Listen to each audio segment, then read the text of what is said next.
എന്നെ കേട്ടുകൊണ്ടിരിക്കുന്ന നിങ്ങളെ ഓരോരുത്തരെയും ഞാൻ വീണ്ടും വരുന്നവനായ യേശു ക്രിസ്തുവിൻ്റെ നാമത്തിലുള്ള എൻ്റെ സ്നേഹവന്ദനത്തെ ഞാൻ അറിയിക്കുകയാണ്. നമ്മൾ കഴിഞ്ഞ ദിവസം യേശു ക്രിസ്തുവിനെ പ്രതി, യേശുവിൻ്റെ നാമത്തെ പ്രതി നമുക്കുണ്ടായേക്കാവുന്ന ചില വിഷയങ്ങൾ എന്താണെന്ന് നമ്മൾ ധ്യാനിക്കുകയുണ്ടായിരുന്നു. മത്തായിയുടെ സുവിശേഷം 5-ാം അധ്യായം അതിൻ്റെ 10-ാം വാക്യത്തിൽ നിന്ന്. അത് 3 വെളിപ്പാടുകൾ, അതായത് യേശുവിനെ കുറിച്ചിട്ടുള്ള 3 വെളിപ്പാടുകൾ ഒരു വ്യക്തിയിൽ ഉണ്ടായിക്കഴിഞ്ഞെന്നാൽ ആ വെളിപ്പാടിൽ നിന്നും ആ വ്യക്തി ശുശ്രൂഷിക്കുവാൻ തുടങ്ങിയെന്നാൽ ആ വ്യക്തിക്ക് ഉണ്ടായേക്കാവുന്ന പ്രതികൂലങ്ങളെക്കുറിച്ചിട്ട് നമ്മൾ ധ്യാനിക്കുകയുണ്ടായിരുന്നു. അതിലൊന്ന് യേശു ക്രിസ്തുവാണെന്നുള്ള വെളിപ്പാട്, മറ്റൊന്ന് യേശു ഈ ഭൂമിയിൽ വന്നത് ദൈവരാജ്യം സ്ഥാപിക്കാനാണെന്നും ആ ദൈവരാജ്യത്തിൽ ചില നിയമവ്യവസ്ഥകൾ, കൽപ്പനകൾ, പ്രമാണങ്ങളെല്ലാം കർത്താവ് യേശു നമുക്ക് നൽകിയിട്ടുണ്ടെന്നുള്ളതും അത് നമ്മൾ അനുസരിക്കാൻ നമ്മൾ ബാധ്യസ്ഥരാണെന്നുള്ളത് നമ്മൾ പ്രസംഗിച്ചെന്നാലും ചില പ്രതികൂലങ്ങളുണ്ടാകും എന്നുള്ളത് ചിന്തിക്കാനായിട്ട് ഇടവന്നു. അപ്പോൾ തന്നെ നമ്മളായിരിക്കുന്നത് നമുക്ക് ലഭിച്ച ഈ രക്ഷ, നമുക്ക് ഈ രക്ഷയിലൂടെ ലഭിക്കുന്ന ആത്മീയമായ വീണ്ടെടുപ്പും ഭൗതികമായിട്ടുള്ള സൗഖ്യങ്ങളും സാമ്പത്തികമായിട്ടുള്ള മേഖലകളിലുള്ള ഭൗതികമായ വിടുതലുകളും എല്ലാം യേശു ക്രിസ്തു മുഖാന്തരം കൃപയാൽ നമുക്ക് ലഭിക്കുന്നതാണ് എന്നുള്ളതും പ്രസംഗിച്ചെന്നാൽ, അതായത് കൃപയെ പ്രസംഗിച്ചെന്നാലും കൃപയാലാണ് നമ്മളുടെ എല്ലാ അനുഗ്രഹങ്ങളെന്നും നമ്മൾ പ്രസംഗിച്ചെന്നാലും നമ്മൾ ദൈവസന്നിധിയിൽ നമ്മളെന്തെങ്കിലും ചെയ്തതുകൊണ്ടോ അനുസരിച്ചതുകൊണ്ടോ നേർച്ച കാഴ്ചകൾ നടത്തിയതുകൊണ്ടോ ഒന്നുമല്ല നമ്മൾ അനുഗ്രഹിക്കപ്പെടുന്നത്. കൃപയാലാണ് നമ്മുടെ അനുഗ്രഹം എന്നുള്ളതും നമ്മൾ പ്രസംഗിച്ചെന്നാലും പ്രതികൂലങ്ങൾ ഉണ്ടാകും. അപ്പോൾ യഥാർത്ഥത്തിൽ യേശു ഈ ഭൂമിയിലേക്ക് വന്നപ്പോൾ മനുഷ്യരാശിക്ക് ലഭിച്ച 3 ഏറ്റവും വലിയ 3 കാര്യങ്ങളാണ്. അതുമാത്രമല്ല മറ്റ് പല കാര്യങ്ങളും യേശു ക്രിസ്തുവിലൂടെ മനുഷ്യരാശിക്ക് ലഭിച്ചിട്ടുണ്ട്. വചന വെളിപ്പാടിൽ നമ്മൾ നിന്നാൽ നമുക്കത് മനസ്സിലാക്കാൻ കഴിയും. ഞാൻ കഴിഞ്ഞ ഭാഗങ്ങളിൽ അതിനെക്കുറിച്ചിട്ട് ഒരു ഭാഗം ഞാൻ ശുശ്രൂഷിച്ചിട്ടുണ്ടായിരുന്നു. അപ്പോൾ ഇന്ന് ഞാൻ പറയാൻ ആഗ്രഹിക്കുന്നത്, ഇന്നലത്തെ നമ്മൾ ഇട്ട ആ മെസ്സേജിൻ്റെ തുടക്കം എന്നോണം നമ്മൾ പറയുകയാണെങ്കിൽ, തീർച്ചയായിട്ടും നമ്മൾ യേശുവിൽ നമുക്ക് മനുഷ്യരാശിക്ക് ലഭിച്ച വിടുതലുകൾ എന്തൊക്കെയാണെന്നുള്ളത് വചനപ്രകാരം വചനത്തിൽ നിന്നും നമുക്ക് വെളിപ്പാടായി ലഭിച്ചിട്ട് നമ്മളത് പ്രസംഗിക്കുകയാണെങ്കിൽ ഒരു എതിർപ്പ് നമുക്കുണ്ടാകും. കാരണം നമ്മുടെ മാനുഷിക ബുദ്ധിയിലോ നമ്മുടെ കാഴ്ചപ്പാടിലോ കഴിവിലോ നമുക്കത് ഗ്രഹിക്കാൻ കഴിയുന്ന ഒന്നല്ല. അത് നമ്മൾക്ക് ആത്മാവിൽ നമുക്ക് ദൈവത്തിൻ്റെ ആത്മാവിനാൽ നമുക്ക് ഗ്രഹിപ്പിച്ച് കിട്ടേണ്ടതായിട്ടുള്ള ഒന്നാണ്. അതുകൊണ്ടിട്ടാണ് നമ്മൾ മത്തായിയുടെ സുവിശേഷം 16-ാം അധ്യായത്തിൽ യേശു ചോദിക്കുന്നുണ്ട്, ഞാൻ ആരാണെന്നാണ് ജനങ്ങൾ പറയുന്നത്. അപ്പോൾ അവിടെ പല അഭിപ്രായങ്ങൾ പറഞ്ഞു. എന്നാൽ യേശു ചോദിക്കുകയാണ്, ശിഷ്യന്മാരോട് ചോദിക്കുകയാണ്, ഞാൻ ആരാണെന്നാണ് നിങ്ങൾ പറയുന്നത്. അവിടെയാണ് പത്രോസ് പറയുന്നത്, നീ ജീവനുള്ളവനായ ദൈവത്തിൻ്റെ പുത്രനായ ക്രിസ്തു ആണെന്ന്. അപ്പോൾ യേശു പറയുന്നുണ്ട്, ഈ പത്രോസ് ഇത് നിനക്ക് വെളിപ്പെടുത്തി തന്നത് ജഡരക്തങ്ങളല്ല, എൻ്റെ സ്വർഗസ്ഥനായ പിതാവത്രേ. അപ്പം പിതാവായ ദൈവം പത്രോസിൻ്റെ ഹൃദയത്തിൽ വെളിപ്പെടുത്തി കൊടുത്തതാണ് യേശു ക്രിസ്തുവാണ് എന്നുള്ളത്. അപ്പോൾ നമ്മളതും തിരിച്ചറിയണം. യേശുവിനെ നമുക്ക് 3.5 കൊല്ലം യേശു ശുശ്രൂഷിച്ച കാലയളവും മറ്റൊക്കെ നമുക്ക് ബൈബിൾ വായിച്ചെന്നാൽ നമ്മൾക്ക് മനസ്സിലാക്കാം, ബുദ്ധിയിൽ നമുക്ക് മനസ്സിലാക്കാം, പ്രസംഗിക്കാം. പക്ഷേ യേശുവിൻ്റെ ശുശ്രൂഷ കാലയളവിൽ യേശുവിൻ്റെ അടുക്കൽ വന്ന് വിടുതൽ പ്രാപിച്ചവർ, അല്ലെങ്കിൽ യേശു കടന്നു ചെന്ന് വിടുതൽ കൊടുത്തവർ, ആ സംഭവങ്ങളെ നമ്മൾ ബൈബിളിൽ നിന്ന് വായിച്ചെന്നാൽ എന്തുകൊണ്ടിട്ടാണ് യേശുവിൻ്റെ അടുക്കൽ വന്നവർ വിടുതൽ പ്രാപിച്ചതെന്നും യേശു കടന്നു ചെന്ന് ഓരോരുത്തരുടെ സമീപത്ത് ചെന്നിട്ട് യേശു സൗഖ്യങ്ങളും വിടുതലുകളും അയച്ചതും എന്നും വിശ്വാസത്താൽ യേശുവിൻ്റെ അടുക്കൽ ഇപ്പം നമ്മൾ കാണുന്നുണ്ട്, ഒരു വീടിൻ്റെ മേൽക്കൂര പൊളിച്ചിട്ട് ഒരു തളർവാദ രോഗിയെ യേശുവിൻ്റെ അടുക്കൽ കൊണ്ടുവരുന്നു 4 പേര്. അപ്പോൾ അവർക്ക് ഈ ഇത്രയും പ്രതികൂലം ഉണ്ടായിരുന്നിട്ടും ആ വീടിൻ്റെ മേൽക്കൂര പൊളിച്ചിട്ട് ഈ തളർവാദ രോഗിയെ യേശുവിൻ്റെ അടുക്കൽ കൊണ്ടുവന്നപ്പോൾ അവരുടെ ഉള്ളിലൊരു വിശ്വാസം ഉണ്ടായിരുന്നു. ആ വിശ്വാസത്തെ പ്രതിയാണ് അവരങ്ങനെ ചെയ്തത്. അങ്ങനെയാണെങ്കിൽ ആ വിശ്വാസം എന്തായിരുന്നു എന്നുള്ളതാണ് നമ്മൾ തിരിച്ചറിയേണ്ടത്. അതുപോലെ രക്തസ്രാവക്കാര സ്ത്രീ, അതുപോലെ ദാവീദ് പുത്ര യേശുവേ എന്ന് വിളിച്ചപേക്ഷിച്ച ആ കണ്ണ് പൊട്ടനായ വ്യക്തി, അതുപോലെ ശതാധിപൻ, അങ്ങനെ നമ്മൾ യേശുവിൻ്റെ 3.5 വർഷത്തെ ശുശ്രൂഷ കാലയളവിൽ യേശുവിൽ നിന്നും വിടുതൽ പ്രാപിച്ച ഓരോരുത്തരും ആ സൗഖ്യവും വിടുതലും പ്രാപിക്കാനായിട്ട് കാരണം അവർക്ക് യേശു ആരാണെന്നുള്ളതിനെ കുറിച്ചിട്ടുള്ള ഒരു തിരിച്ചറിവ്, ഒരു ബോധ്യം ഉണ്ടായിരുന്നു, ഒരു വെളിപ്പാടുണ്ടായിരുന്നു. അപ്പോൾ നമ്മളും തിരിച്ചറിയേണ്ടതായിട്ടുള്ളൊരു കാര്യമാണ്.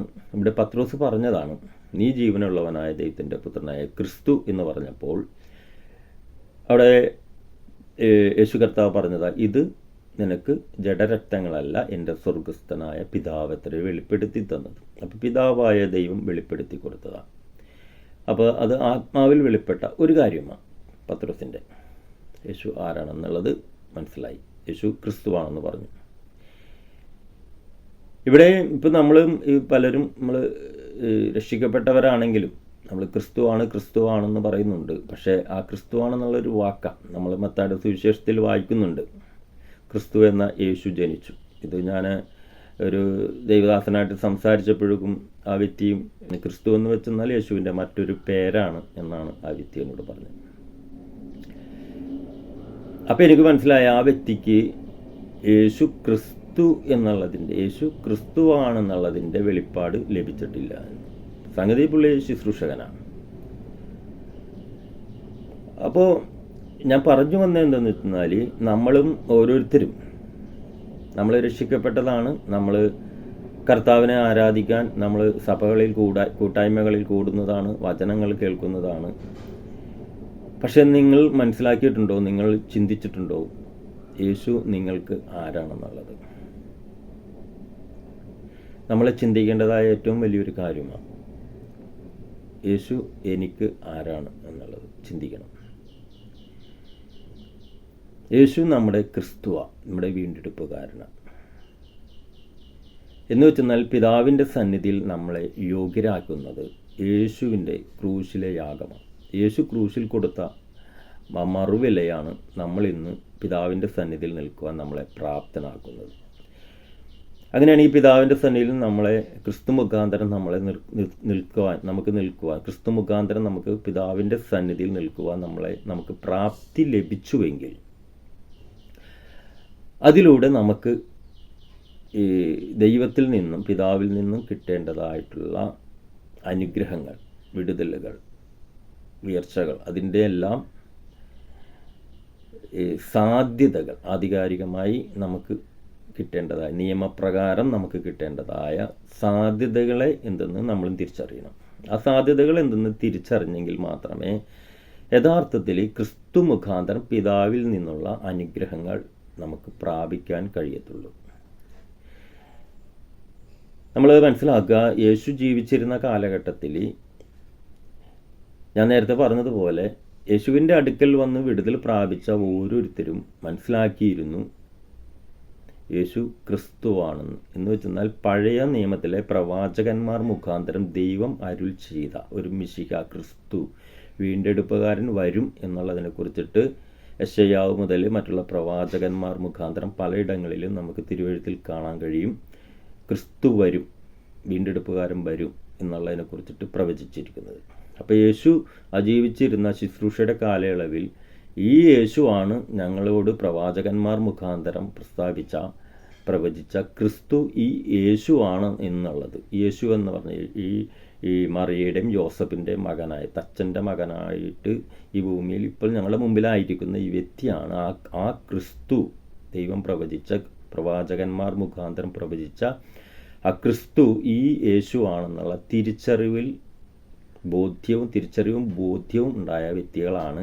ആ തിരിച്ചറിവിലും ആ ബോധ്യത്തിലും യേശുവിൻ്റെ അടുക്കൽ ചെന്ന് വിടുതൽ പ്രാപിച്ചു. അവരുടെ വിശ്വാസം എന്ന് വെച്ചെന്നാൽ അതാ. പലപ്പോഴും നമ്മൾ പറയാറുണ്ട്, യേശുവിൽ വിശ്വസിച്ചാൽ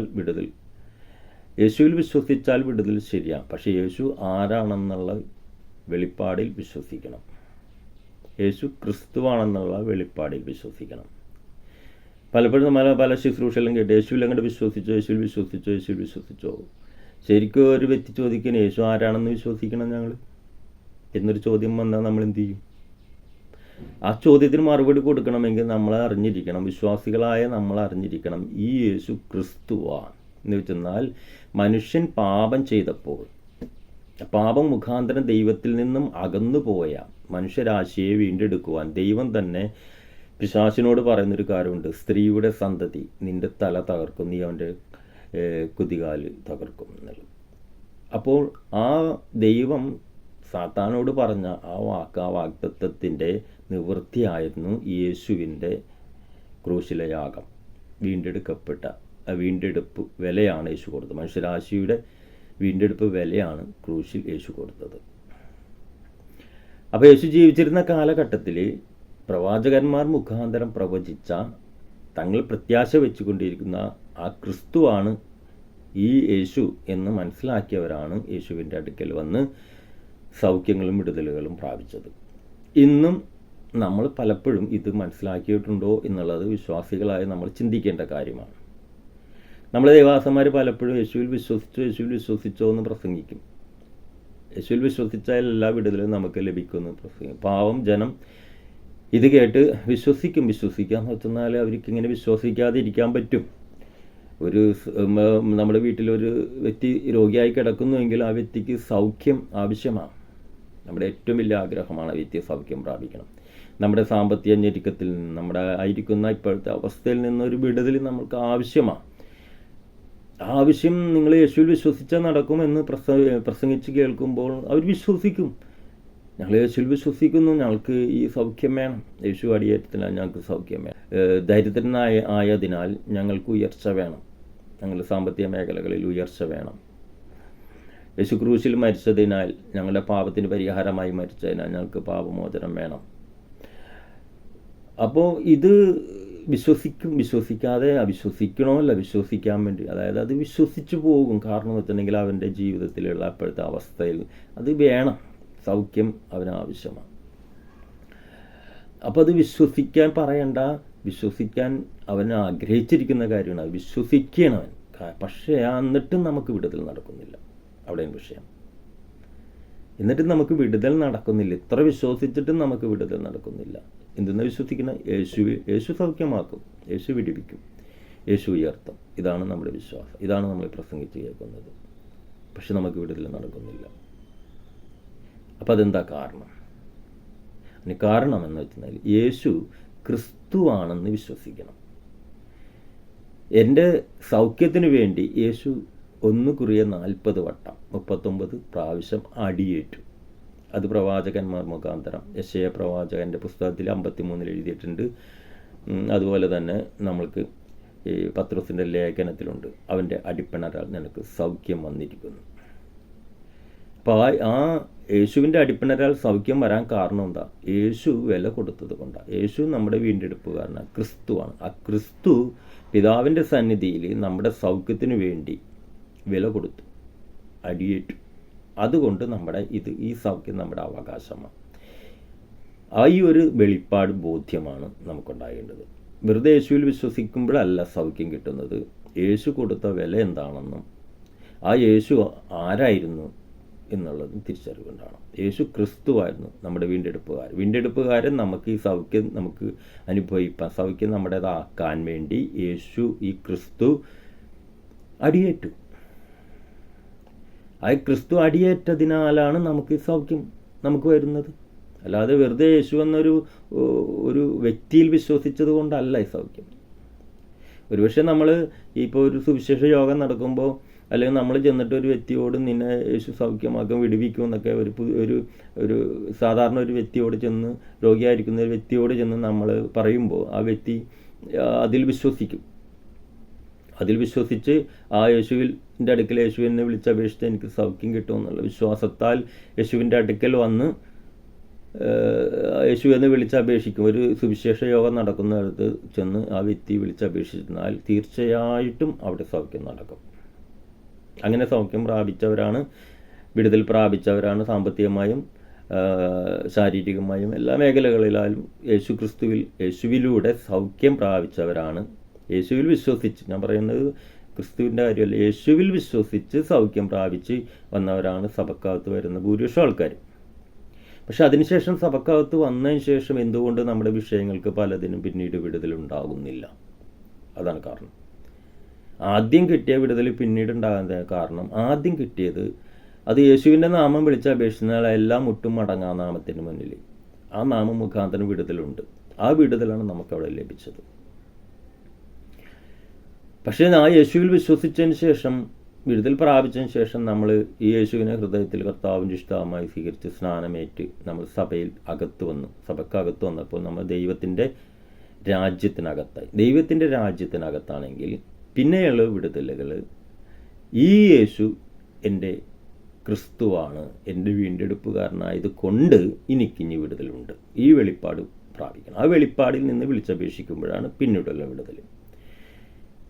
ഇത് നമുക്ക് മനസ്സിലാക്കാൻ കഴിയുന്നത് നമ്മൾ സുവിശേഷങ്ങളിൽ നോക്കിയാലേ അറിയാം. യേശു ക്രിസ്തുവാണെന്നുള്ള തിരിച്ചറിവുണ്ടായവരാണ് യേശുവിൻ്റെ അടുക്കൽ വന്ന് വിടുതൽ പ്രാപിച്ചത്. രക്തസ്രാവക്കാരി സ്ത്രീ ആയിക്കോട്ടെ, ദാവീദ് പുത്ര എന്ന് അപേക്ഷിച്ച കണ്ണോട്ടനായിക്കോട്ടെ, ആ വെളിപ്പാടിൽ വചനം വായിച്ചെന്ന് മനസ്സിലാകും യേശു ക്രിസ്തുവാണെന്ന് തിരിച്ചറിഞ്ഞവർ യേശുവിനെ സമീപിച്ചവരാണ് വിടുതൽ പ്രാപിച്ചത്. അപ്പോൾ നമ്മൾ ആദ്യ സമയങ്ങളിൽ നമ്മൾ കർത്താവിലേക്ക് തിരിയുവാൻ വേണ്ടിയിട്ട്, അതൊരു കൃപാവരങ്ങളുടെ ശുശ്രൂഷകൾ. ഇപ്പോൾ ഒരു സുവിശേഷകൻ, അവന് കൃപാവരം ഉണ്ടെങ്കിൽ അവൻ കൈവച്ച രോഗി സൗഖ്യമാവും, അവൻ കൈവച്ച രോഗി സൗഖ്യമാവും. അത് കൃപാവര ശുശ്രൂഷയാണ്, അത് ഗിഫ്റ്റാണ്. ഇങ്ങനെ പറയാം. പുറത്ത് നിൽക്കുമ്പോൾ നമ്മൾ അകത്ത് കയറാൻ വേണ്ടി ദൈവം ഗിഫ്റ്റ് തരും. ആ ഗിഫ്റ്റ് ഉപയോഗിച്ച് നമ്മൾ യേശുവിൽ വിശ്വസിക്കും. പക്ഷേ അകത്ത് കയറിയ പിന്നെ നമുക്ക് കിട്ടുന്നത് ഗിഫ്റ്റല്ല, ഗിഫ്റ്റിൻ്റെ കാലം കഴിഞ്ഞു.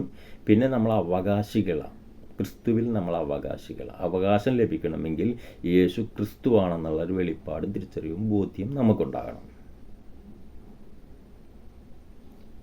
ഇതെത്ര പേർക്ക് ഉണ്ടെന്നുള്ളതാണ് നമ്മൾ ചിന്തിക്കുന്നത്. ഇന്നത്തെ ഈ വചന ശുശ്രൂഷയിലൂടെ നമ്മൾ ചിന്തിക്കുന്നത് ഇതാണ്. നമ്മൾ തിരിച്ചറിയേണ്ടതായ ഏറ്റവും വലിയ കാര്യം. നമ്മളൊരു കാര്യം അറിയണം. അപ്പോസ്തല പ്രവൃത്തിയിൽ അപ്പോസ്തലന്മാർ, യേശുവിൻ്റെ ശിഷ്യന്മാർ പ്രസംഗിച്ചത് ക്രിസ്തുവിനെയാണ്, യേശുവിനെ അല്ല അവർ പ്രസംഗിച്ചത്. ഞങ്ങൾ ക്രൂശിക്കപ്പെട്ടവനായ ക്രിസ്തുവിനെ പ്രസംഗിക്കുന്നു എന്നാണ്. നമുക്കറിയാം 2-ാം അധ്യായം മുതൽ പത്രോസ് എഴുന്നേറ്റ് നിന്ന് പ്രസംഗിച്ചത് ക്രിസ്തുവിനെയാണ്. യേശു നിങ്ങളുടെ കൂടെ ഉണ്ടായിരുന്ന, അതായത് നിങ്ങൾ ക്രൂശിച്ചു കൊന്നവനായ ഈ യേശുവിനെ തന്നെ ദൈവം കർത്താവും ക്രിസ്തുവുമാക്കി വെച്ചിരിക്കുന്നു എന്നാണ് പറഞ്ഞത്.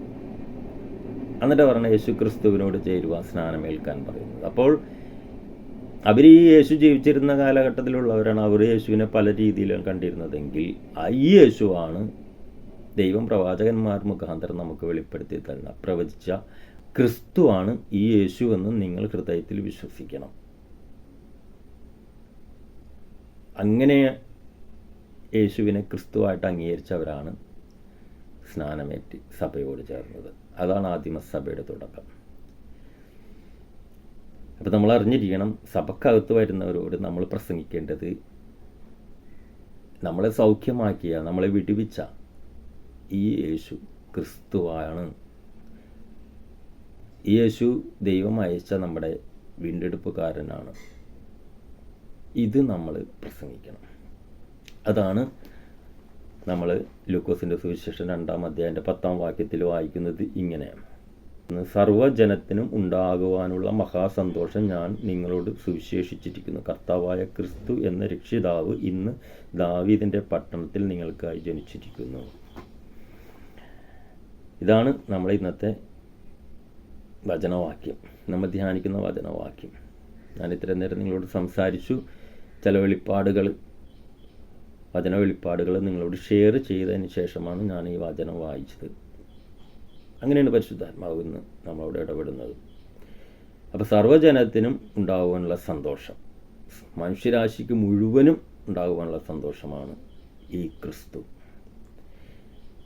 നിങ്ങളൊരു സുവിശേഷകനാണെങ്കിൽ നിങ്ങൾ പ്രസംഗിക്കേണ്ടത് യേശു ക്രിസ്തു ആണെന്ന് പ്രസംഗിക്കണം. യേശു ക്രിസ്തു ആണെന്ന് പ്രസംഗിച്ചെന്നാൽ ആ വചനത്തിൻ്റെ നിവൃത്തി നിങ്ങൾ ആരോട് പ്രസംഗിക്കുന്നുവോ അവരുടെ ജീവിതത്തിലുണ്ടാകും. എന്ന് വെച്ചെന്നാൽ വീണ്ടെടുപ്പിൻ്റെ അനുഭവങ്ങളുണ്ടാകും.